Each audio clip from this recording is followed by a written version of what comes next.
At Westview Medical Center in suburban Chicago, the emergency room hums with controlled chaos on a chilly Tuesday afternoon.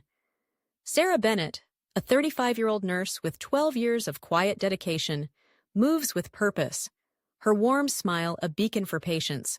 Known for calling everyone sir or ma'am, she spots a man shuffling in, Michael Carter, about 60, his tattered jacket barely hiding a military dog tag.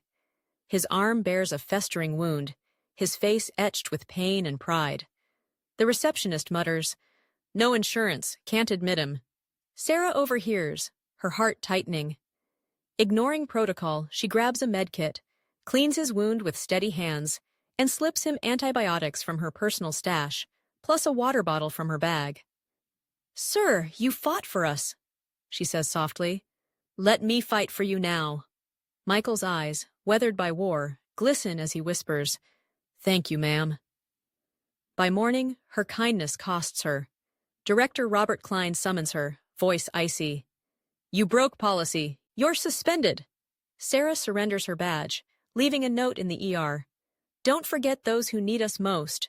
She exits, head high, unaware a storm is brewing. If you believe compassion should triumph, subscribe to our channel for stories that matter. As dusk settles over Chicago, Sarah Bennett sits alone in her modest apartment, the city's skyline a distant glow through her window. The weight of the day presses down, her suspension from Westview Medical Center, the surrender of her badge, the cold finality of Robert Klein's words. "You broke policy." Her nurse's scrubs, neatly folded on the couch, seem like relics of a life now out of reach. 12 years of soothing fevers, holding hands through pain, and memorizing patients' names, all erased in a single morning. She clutches a chipped coffee mug, the steam long gone, and stares at a photo on the shelf. Her father, a Vietnam vet, grinning in his army greens. His voice echoes in her mind, steady and sure. "Never turn away from someone who needs you, kid." She'd lived by that, always. Today, it cost her everything. Yet, as she replays the moment with Michael Carter, the veteran whose wound she'd bandaged, regret doesn't come. His weathered face, those eyes carrying decades of war and loss, and the way he'd whispered, "Thank you, ma'am," with a dignity that nearly broke her. It was worth it. Every second of it. She murmurs to herself, voice barely audible, "I'd do it again, 1,000 times over." The silence of her apartment feels louder than the ER's chaos. No beeping monitors, no hurried footsteps, just the hum of a fridge and the occasional honk from the street below. Sarah sets the mug down, her fingers tracing the edge of a medical textbook on her coffee table, its pages worn from years of study. She'd memorized protocols, mastered procedures, but nowhere did it teach her what to do when a man like Michael, proud, broken, uninsured, was turned away because of paperwork. Her mind flashes to his wound, red and angry, the kind that could have taken his arm. Or worse, if left untreated. She'd acted on instinct, slipping him antibiotics and water, knowing it wasn't allowed. Knowing it was right. Now she's jobless, her savings thin, the rent due in 2 weeks. A hollow ache settles in her chest. Not for herself, but for the patients she can't help anymore. What happens the next time a veteran limps into Westview? Will they find another Sarah, or just a clipboard and a sorry? Her phone buzzes, snapping her from the spiral. A string of texts lights up the screen. Colleagues mostly. Some are cautious, offering vague sympathies. "Heard what happened? That's rough." Others are bolder, like her friend Lisa, a fellow nurse. "You're a damn hero, Sarah. Klein's a robot. We've got your back." But words don't pay bills, and they don't undo suspensions. One message stops her cold from an unknown number. "You helped the right man. I'll find you. Thank you." No name, no context. Her thumb hovers over the reply button. But what can she say? She sets the phone down, uneasy. Is it Michael? Someone else? The mystery gnaws at her, a flicker of hope tangled with doubt. She stands, pacing to the window, the city lights blurring as her eyes sting. She won't cry, not yet. But the uncertainty is a heavy guest, Sitting beside her, dreams of returning to the ER. Sarah sinks into an armchair, pulling a throw blanket over her knees. Her apartment, cozy but cluttered with books and mementos, feels smaller tonight. A framed certificate hangs on the wall. Nurse of the Year, 22, Westview Medical. It mocks her now, a reminder of how quickly loyalty can be discarded. She thinks of her dad again, who'd come home from Vietnam with shrapnel scars and a limp he never complained about. He'd died 5 years ago, but not before teaching her to see the person behind the patient. "They're not just charts, Sarah," he'd said once, over diner coffee. "They're stories." Michael Carter was a story, a soldier who'd served, survived, and somehow ended up invisible to the system. She'd seen him, though. Not his lack of insurance, not his tattered clothes, but the man who'd earned care as much as anyone. Her throat tightens as she wonders where he is tonight. Did he find shelter? Is he safe? The clock ticks past 9, each second stretching longer than the last. Sarah opens her laptop, half hoping for an email from HR, maybe a reversal, an apology. Nothing. Just spam and a reminder about her car insurance. She scrolls through social media instead, a habit she usually avoids. A post catches her eye, shared by a local veterans group. Chicago nurse suspended for helping a vet. This is our healthcare system now? It's got hundreds of likes, comments piling up. She's a saint. Sot. Fire the suits who did this. My cousin's a vet, this hits hard. Sarah's stomach twists. She didn't mean to start a firestorm. She just wanted to help one man. She closes the laptop, overwhelmed. Fame isn't her style. She's the nurse who remembers your birthday, not the one chasing headlines. Still, the support, even from strangers, warms something inside her, like a candle in a storm.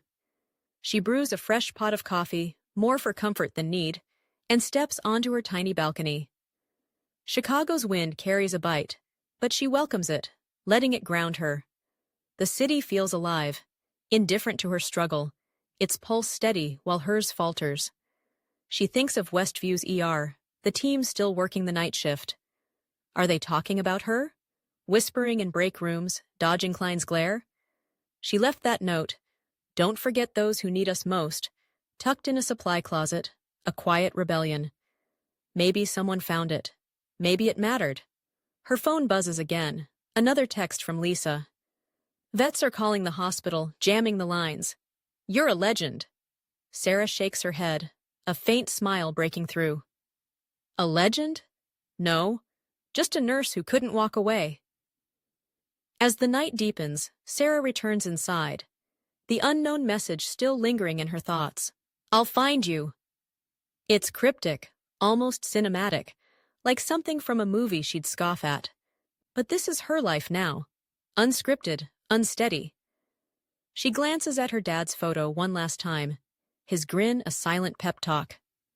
"Okay, Dad," she whispers. "What's next?" Tomorrow looms, a blank page after years of routine. She could fight the suspension, maybe call a lawyer, but that's not her. Or is it? The question hangs unanswered as she turns off the lamp, the room slipping into shadow. Sleep won't come easy, she knows. Not with Michael's gratitude echoing in her heart, not with a stranger's promise circling her mind. But somewhere, beneath the doubt, a spark remains. Sarah Bennett isn't done yet. Not by a long shot. The morning sun rises over Chicago, casting a pale glow through the haze. But at Westview Medical Center, a different kind of storm is brewing. By 8 a.m., Sarah Bennett's suspension has ignited a firestorm beyond the hospital's sterile walls.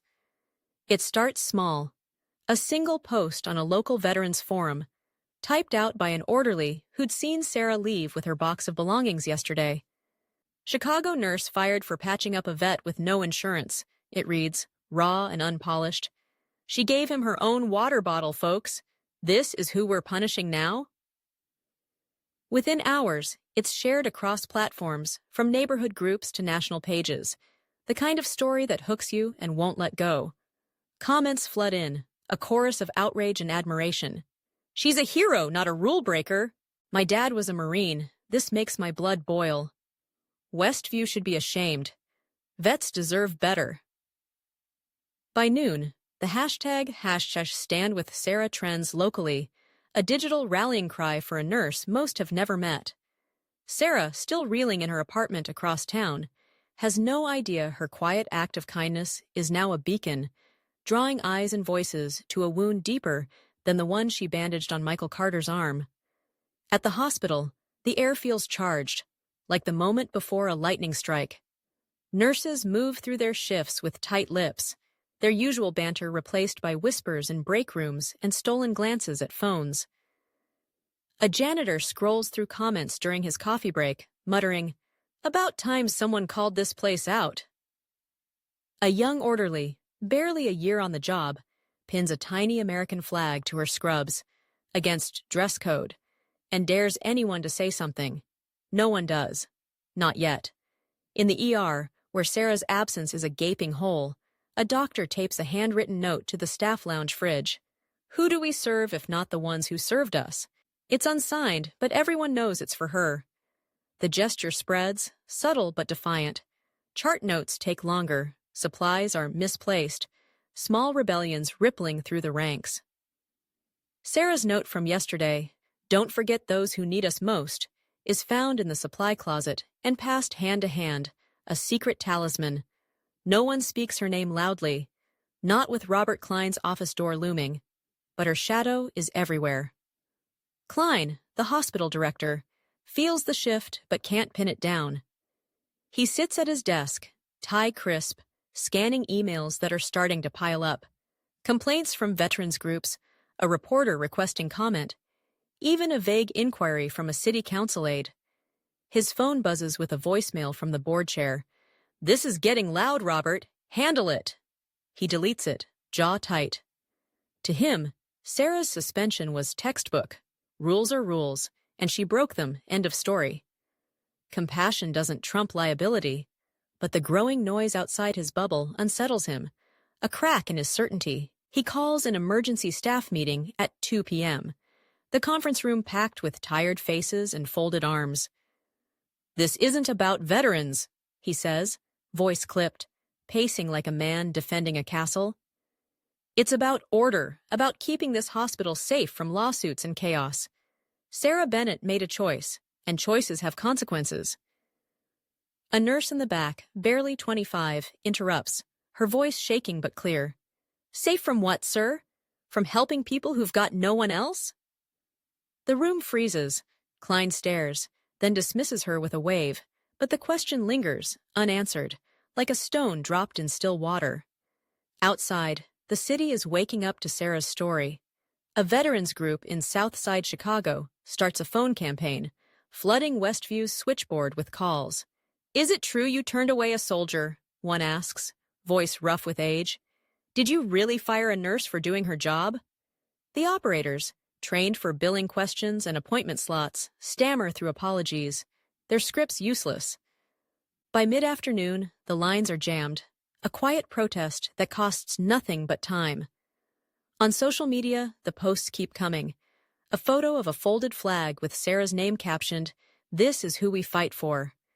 A Vietnam vet writes, "I came home to nothing but a bus ticket. Nurses like her were all I had." A Chicago mom shares it, adding, "My son's in the Army. I pray he meets a Sarah if he ever needs one."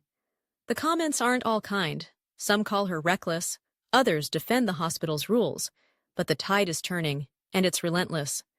A local news van parks near Westview by 4 p.m., a reporter sniffing a story that smells like clicks and ratings. Sarah, oblivious to the chaos, sits on her apartment's balcony, nursing a glass of iced tea.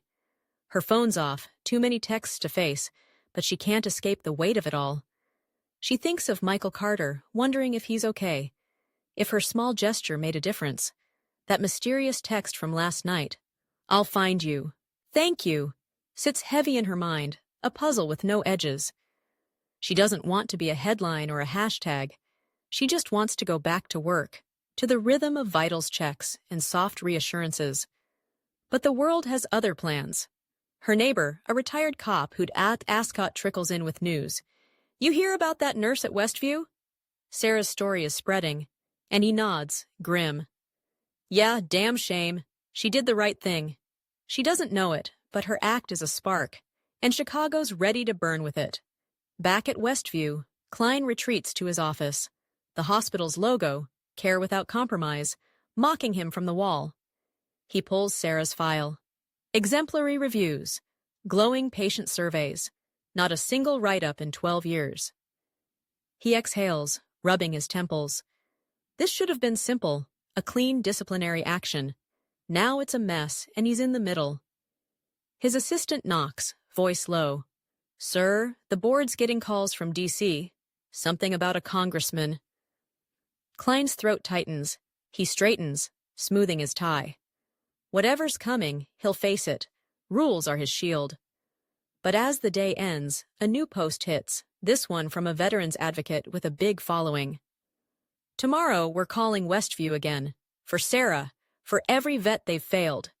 The hospital's silence is deafening, and Klein knows it can't hold much longer. The clock at Westview Medical Center ticks toward 10:30 a.m., and the Chicago morning carries a restless edge, as if the city itself senses something brewing. Inside the hospital's glass-walled lobby, the usual rhythm of check-ins and coffee runs falters when the elevator lets out a sharp ding. Heads turn, conversations stall, and a hush ripples through the crowd as a man steps out, his presence commanding the room without a word. General William Hayes, tall and unyielding in his crisp military uniform, bears 3 silver stars on his shoulders that gleam under the fluorescent lights. His boots click against the polished floor, each step deliberate, as he scans the space with eyes that have seen battlefields and boardrooms. The receptionist, a young woman clutching a clipboard, freezes mid-sentence, her pen hovering. "I'm here for Nurse Sarah Bennett," Hayes says, his voice low but carrying the weight of authority. The words land like a stone in a pond, sending ripples through staff and patients alike. Phones slip into palms, cameras discreetly angle, and whispers dart from nurse to orderly. "Who's that? Why is he here? Is this about Sarah?" The hospital, already simmering from yesterday's social media firestorm, feels like it's holding its breath, waiting for the next move. Robert Klein, Westview's director, is in his office when his assistant bursts in, tie askew, voice urgent. "Sir, there's a general in the lobby. A real one. Asking for Bennett." Klein's coffee cup pauses halfway to his lips, a flicker of unease crossing his face. He's spent the morning fielding calls, board members, reporters, even a vague threat from a veterans group about a protest. The #stand with Sarah posts haven't slowed, and now this? He smooths his jacket, forcing calm, and strides toward the lobby, mentally rehearsing his defense. Protocol, liability, order. But as he rounds the corner and sees Hayes, ramrod straight, medals glinting, a crowd parting like water, his script falters. Klein extends a hand, voice polished but strained. "General, I'm Robert Klein, director. May I ask what brings you here?" Hayes meets his gaze, unflinching, and replies, "I'm here to talk about a veteran your hospital turned away, and the nurse who didn't." The answer cuts through the lobby's hum, and Klein feels every eye on him, from the security guard to the janitor pretending to mop nearby. This isn't just a visit, it's a reckoning. The lobby, moments ago a blur of routine, now feels like a stage.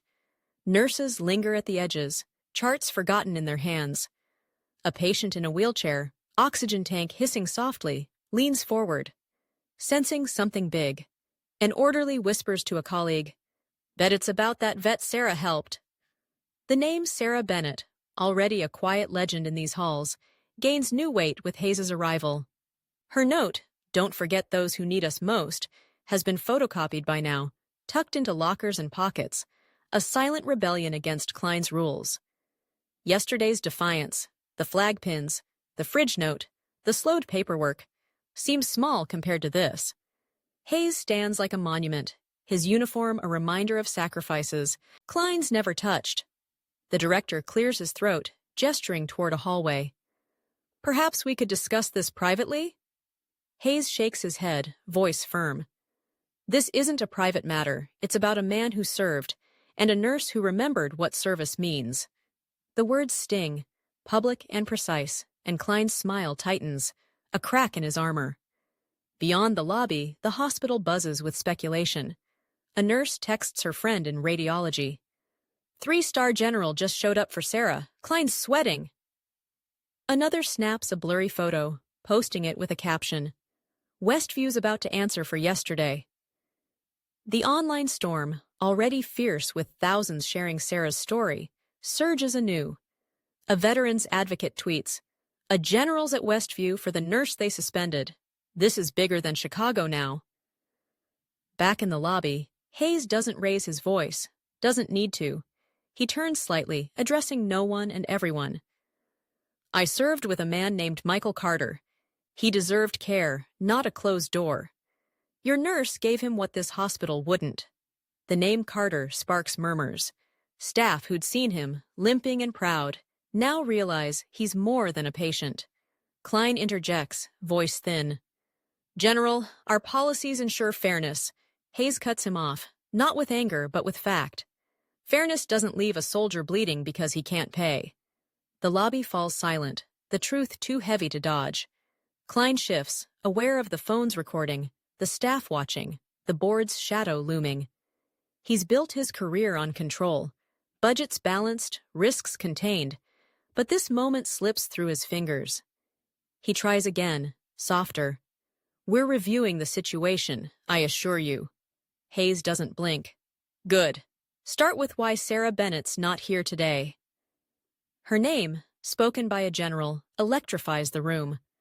A nurse in the back bites her lip, hiding a smile. Another clutches Sarah's note, folded in her pocket, feeling its words burn brighter.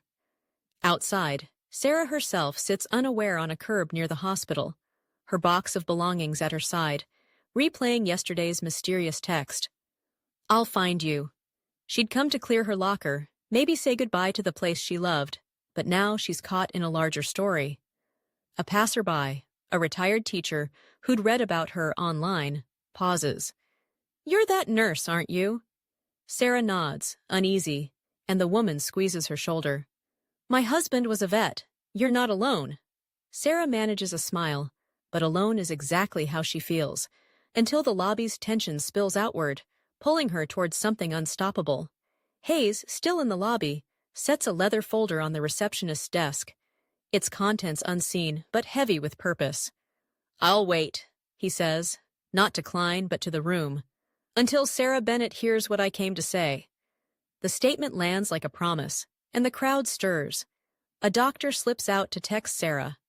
A patient whispers a prayer. A security guard straightens, as if saluting. Klein, cornered by optics and honor, knows he can't dismiss a general without cost. His mind races. Board pressure, headlines, his own resume. But for the first time, he wonders if he's on the wrong side. The hospital, Chicago, maybe the country, is watching now, and Sarah's one act of compassion has become a mirror, reflecting what's broken and what's worth fighting for. The noon sun hangs high over Chicago, its light cutting through the glass facade of Westview Medical Center, where the lobby remains a frozen tableau around General William Hayes. His three-star uniform, a symbol of battles fought and lives saved, holds the room captive, staff and patients alike suspended in the gravity of his presence. Moments ago, he declared his mission to speak for Sarah Bennett and the veteran she helped, Michael Carter, leaving director Robert Klein cornered by his own rules. The air hums with anticipation, whispers darting like sparks. He's not leaving. This is for Sarah. Outside, unaware of the storm inside, Sarah sits on a curb near the hospital's entrance, her cardboard box of belongings at her side. Stethoscope, a dog-eared notebook, a photo of her dad in his army greens. She's here to clear her locker, to say goodbye to 12 years of purpose, but her thoughts keep circling back to Michael's grateful eyes and that cryptic text from last night. "I'll find you." The weight of her suspension presses down, yet a stubborn spark in her chest refuses to dim. She doesn't know it, but the man who sent that text is closer than she thinks, and the hospital's about to crack open under truths too long buried. Inside, Klein shifts uneasily, his polished demeanor fraying as Hayes stands resolute, a leather folder still unopened on the receptionist's desk. The director's attempt to deflect, "We're reviewing the situation," hangs unanswered, dwarfed by the general's earlier words.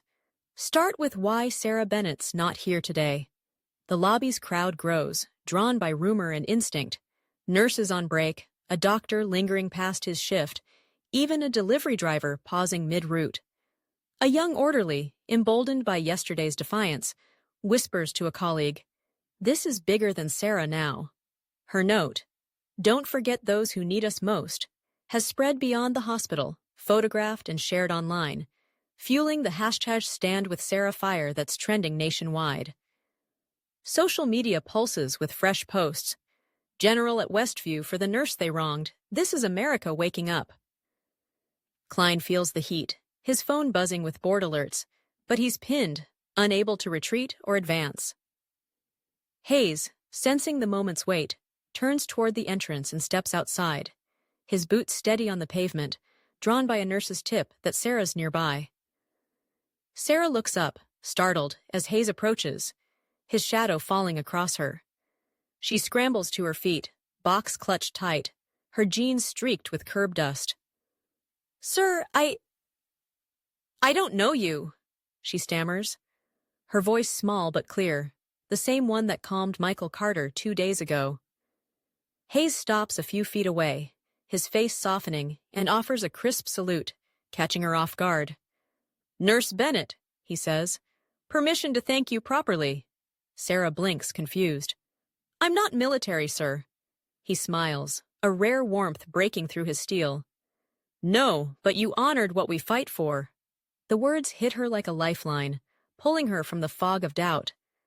Around them, a small crowd gathers. Passers-by, a hospital volunteer, a news van creeping closer, its antenna up like a hound on a scent. Hayes lowers his voice, just for her. "I served with Michael Carter in Vietnam. He saved my life in '72, pulled me from a burning chopper under fire. He didn't ask for clearance, just acted, like you did." Sarah's breath catches, Michael's face flashing in her mind. His wound, his pride, his whispered thanks. Hayes reaches into his folder, producing a sealed envelope, its VA seal unmistakable.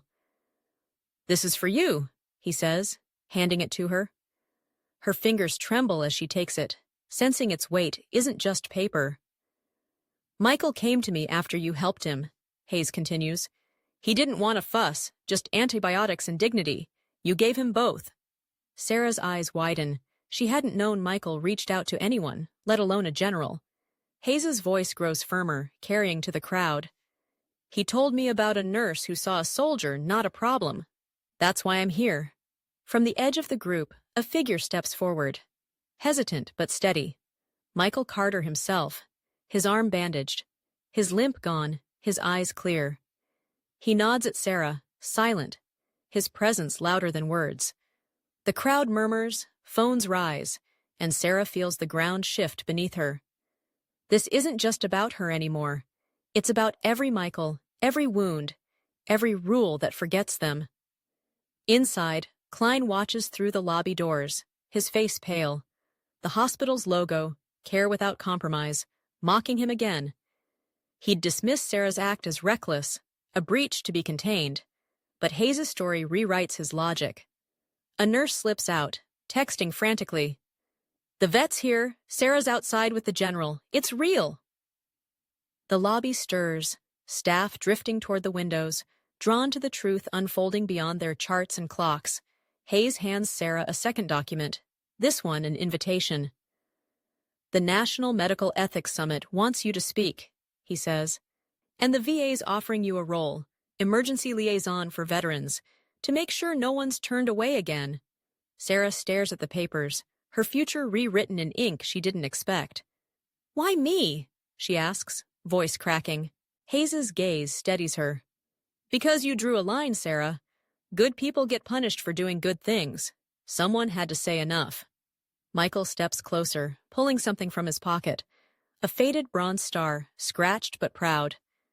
"This was mine," he says, pressing it into her hand. "You deserve it more." Sarah shakes her head, tears brimming, but he insists, his grip firm. The crowd hushes, sensing the sacred in the exchange. A reporter, now filming, zooms in, but Sarah doesn't notice. She looks at Michael, then Hayes, then the hospital doors, her voice barely a whisper. Will they change? Hayes follows her gaze, his answer measured. Only if you walk back in. The words hang, a challenge and a promise, as the crowd presses closer, their phones capturing every second. Klein, still inside, feels the walls closing in, his authority paper-thin against this tide of honor and heart. The Chicago afternoon sun slants across Westview Medical Center, its rays catching the glass doors where a small crowd lingers, their phones still raised, capturing the moment General William Hayes handed Sarah Bennett her future, an invitation to speak at a national summit and a VA job offer. Sarah stands frozen, the bronze star from Michael Carter heavy in her palm, his quiet words, "You deserve it more," echoing in her ears. Michael himself stands beside her, his healed arm a testament to her defiance, his presence a silent rebuke to the hospital that turned him away. Inside, through the lobby's windows, Robert Klein watches, his tie slightly askew, the weight of Hayes's revelations pressing against his carefully built world. The general's story of Michael saving him in Vietnam, paired with Sarah's simple act of bandaging a wound, has turned a routine suspension into a public crisis. The hashtag Stand With Sarah hashtag burns hotter online, now joined by clips of Hayes' salute to Sarah, spreading like wildfire across Chicago and beyond. The hospital feels like a pressure cooker, and as Hayes turns back toward the entrance, his boots deliberate, everyone knows the lid's about to blow. Hayes strides into the lobby, Michael and Sarah trailing behind, an unspoken alliance that shifts the room's gravity. The crowd parts, nurses, patients, even a cafeteria worker clutching a tray, every eye tracking the general's path. Klein, caught mid-step, straightens, forcing a professional smile, but his hands betray him, fidgeting with a pen. Hayes stops dead center, his voice calm but unyielding, carrying to every corner. My name is William Hayes, and I served with Michael Carter, a man who ran through hell to save lives, including mine. 2 days ago, he walked into this hospital, wounded and uninsured, and you sent him away. Sarah Bennett didn't. The words land like a verdict, and Klein flinches, the lobby's silence amplifying his discomfort. Staff exchange glances, some clutching copies of Sarah's note. Don't forget those who need us most, now a symbol of what's at stake. A nurse in scrubs, her flag pin gleaming defiantly, nods faintly, as if Hayes is speaking for her, too. Outside, the news van's camera rolls, its feed live to thousands, and the growing crowd presses closer to the doors, drawn by a story bigger than any one person. Klein clears his throat, voice thin but steady, trying to reclaim ground. General Hayes, I respect your service, but this is an internal matter. Policies exist to protect everyone. Patients, staff, the institution. Hayes's eyes narrow, not with anger, but with a clarity that cuts deeper. Protect who exactly? Not the man who needed care. Not the nurse who gave it. He gestures towards Sarah, who stands just inside the doors, her box of belongings forgotten at her feet, the VA envelope trembling in her hand. Michael, beside her, meets Klein's gaze, his weathered face unreadable but proud. The director shifts, aware of the phone's recording, the staff judging, the board's shadow looming larger with every viral post. We're addressing the issue, Klein says, a concession he hopes will diffuse. Hayes shakes his head, voice rising just enough to carry. Addressing isn't enough. You punished kindness, and that's a failure of your system, not hers. The lobby stirs, a patient claps, tentative, then stops. But the sound ripples, a crack in the hospital's polished facade. Sarah, caught in the crossfire, feels the weight of every stare. She's no activist, no crusader, just a nurse who couldn't let Michael bleed. Yet here she is, the fulcrum of a moment she didn't choose. Her dad's voice whispers in her mind, never turn away from someone who needs you, and she straightens, meeting Klein's eyes for the first time. She doesn't speak, but her presence, flanked by Hayes and Michael, says enough. Klein, sensing the tide turning, steps forward, his tone softer, almost pleading. "Nurse Bennett, your suspension is lifted, effective immediately." The words hang, meant to end the standoff, but they feel hollow, a bandage on a deeper wound. A nurse in the crowd mutters, "Too late for that," and others nod, their loyalty to Sarah outweighing Klein's belated olive branch. Hayes, unmoved, crosses his arms. Lifting a wrong doesn't make it right. Acknowledge the system failed Michael Carter. Apologize to them both.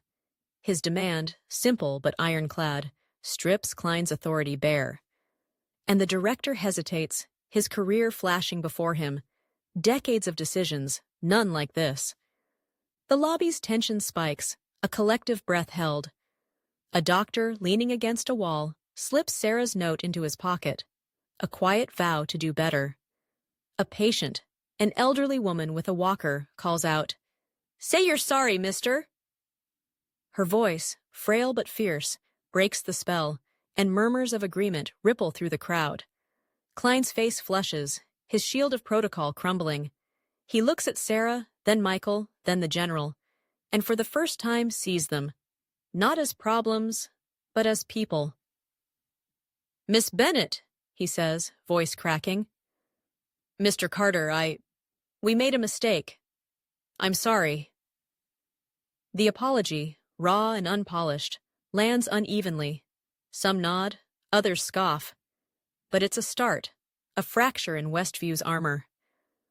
Sarah exhales, the bronze star still warm in her hand, and glances at Michael. He gives a small nod, not forgiveness, but acknowledgement. Hayes, satisfied but not softened, speaks again. "Fix it, not just for them, but for every veteran who walks through these doors." The crowd erupts, applause mixing with shouts, a release of days' worth of anger and hope. Outside, the news crew zooms in, the live feed seeking with comments. "She's our hero!" "Westview's waking up!" Sarah, overwhelmed, steps back, her eyes on the hospital's logo, care without compromise, now a challenge she might answer. Klein, retreating to his office, knows this isn't over. The board's calls will come, and his desk might not be his much longer. But for now, the lobby belongs to Sarah, Michael, and Hayes, a nurse who acted, a veteran who endured, and a general who remembered. As the crowd thins, a young nurse approaches Sarah, voice low. "You changed us today." Sarah shakes her head, humble as ever. "I just did my job." But her job, she realizes, is bigger now, and the VA envelope in her hand feels like a map to something new. The Chicago skyline glows softly as weeks turn to months at Westview Medical Center, the storm of Sarah Bennett's suspension, now a turning point etched into the hospital's soul. By late summer 2025, Sarah walks the familiar ER halls again, her new badge gleaming. Sarah Bennett, VA liaison and staff nurse. The role, carved out after General William Hayes' stand, lets her bridge hospital care and veteran needs, ensuring no one like Michael Carter is ever turned away. A polished plaque near the triage desk reads, "Dedicated to those who choose compassion over protocol." Its words a quiet promise born from that tense day when Sarah, Michael, and Hayes reshaped Westview's heart. Robert Klein, once the hospital's iron-fisted director, now shuffles papers in a regional office, his transfer a board decision that spoke louder than any memo. The lobby, once a battleground of rules versus right, hums with purpose. Nurses wear flag pins openly.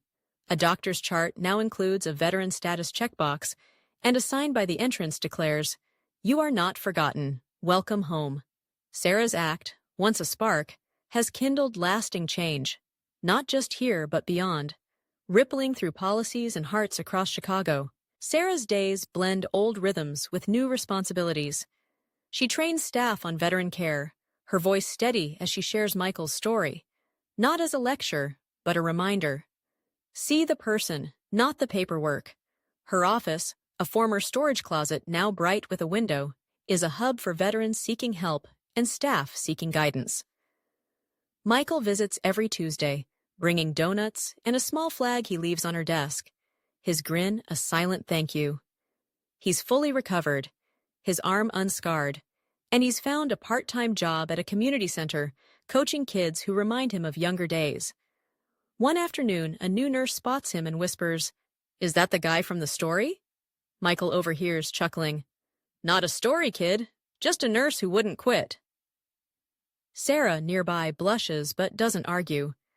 She's still the woman who'd rather bandage a wound than chase applause. Her humility, though, can't stop the world from noticing.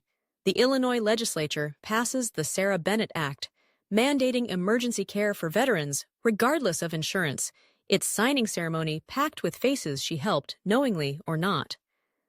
The broader impact unfolds quietly, but powerfully.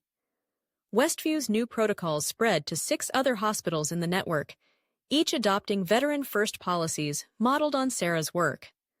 Online, #Stand with Sarah fades, replaced by #Care. Without compromise, a nod to the hospital's logo reborn as a mission. A letter from Hayes, framed on Sarah's wall, reads, "You're the fire that leads. Keep burning." She doesn't seek the spotlight, declining most interviews, waving off TV crews, but her influence grows. Veterans stop by with coffee and stories, doctors ask her advice on complex cases, and nurses, inspired, push for small changes. A free clinic day, a better triage flow. One rainy morning, a package arrives on her desk. A simple frame holding her old badge, scratched from years of care. Beside a note in Klein's handwriting. "Some rules are meant to bend. Thank you for showing me." She smiles, tucking it away, not out of pride, but as proof that even the rigid can shift. The lessons linger, woven into Westview's fabric and beyond. Sarah's story teaches that one act of courage, bandaging a wound, defying a rule, can crack open systems that forgot their purpose. It's not about grand gestures, but stubborn choices to do right, even when it costs you.